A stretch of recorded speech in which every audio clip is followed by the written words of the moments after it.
Անցած տարվա դեկտեմբերին ադրբեջանական ինքնաթիռի ավիավթարը առաջին անգամ տետատետ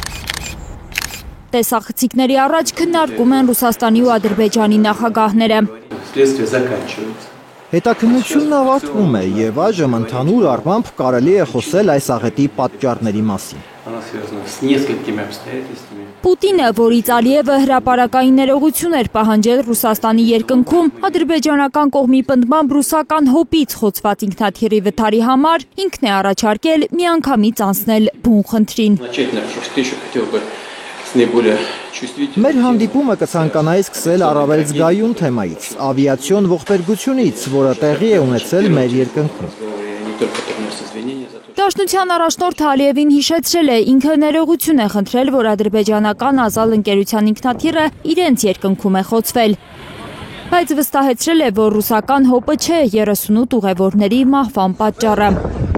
Ռուսական հոպը ավիավթարի օրվա գիշերը 3 ուկրաինական ԱԹՍ է խոցել, որոնք հատել են Ռուսաստանի սահմանը։ Դրանից հետո հոպ համակարգում խափանում է եղել։ Հարձակված երկու հրթիռները չեն խոցել ինքնաթիռը, բայց պայթել են դրանից 10 մետր հեռավորության վրա, գուցե ինքնաոչնչացման նպատակով։ Ինքնաթիռը հենց հրթիռների բեկորներից է խոցվել ամենայն հավանականությամբ։ Օդաչուն դա անցալել է որպես թռչունների երամի հետ բախում, ինչի մասին նա հայտնել է ռուս դիսպետչերներին։ Այդ ամենն ամրագրված է այսպես կոչված սև արկղերում։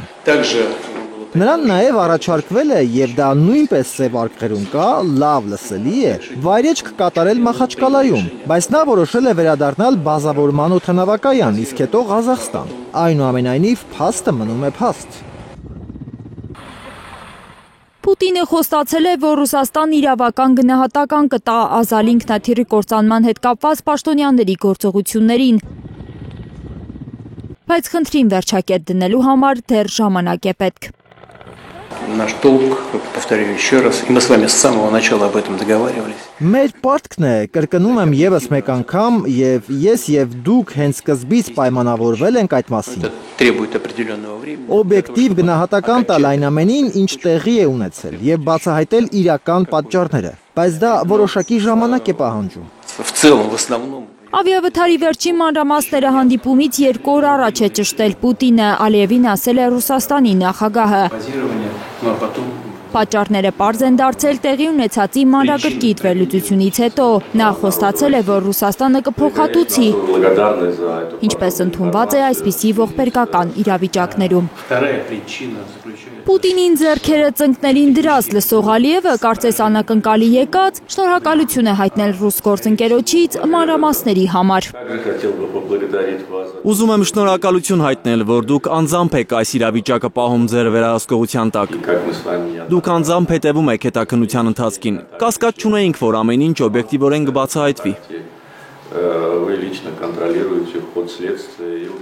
Ալիևը մեկ անգամ էլ է շնորհավորել Պուտինի ծնունդը, թեև դա նաև 2 օր առաջ էր արել հեռախոսով։ Իդեպ հենց այդ հեռախոսազրույցի ընթացքում են Ռուսաստանի ու Ադրբեջանի ղեկավարները պայմանավորվել հանդիպել Դուշանբեում։ Այդ զրույցը կառուցողական էր անվանել Կրեմլի խոսնակ Դմիտրի Պեսկովը։ Պուտինն Ալիևին դիմավորել է ոչ թե բանակցային սենյակում, այլ կողքի Սոմոյի կառավարական նստավայրի դռների մոտ։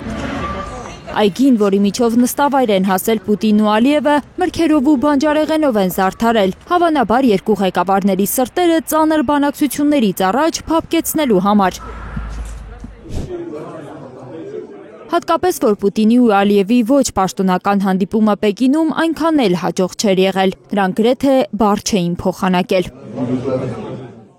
Պուտինը խոստացել է ամեն ինչ անել, որ ռուս-ադրբեջանական հարաբերությունների զարգացման տեմպը պահպանվի։ Լիլիթ Սարգսյան, Հայլուր։ Հայաստանում ու աշխարհում տեղի ունեցող իրադարձությունների մասին առաջինն իմանալու համար բաժանորդագրվեք մեր ալիքին, սեղմեք զանգակը, որ բաց չթողնեք ամենահրատապը, կարևորն ու հետաքրքիրը։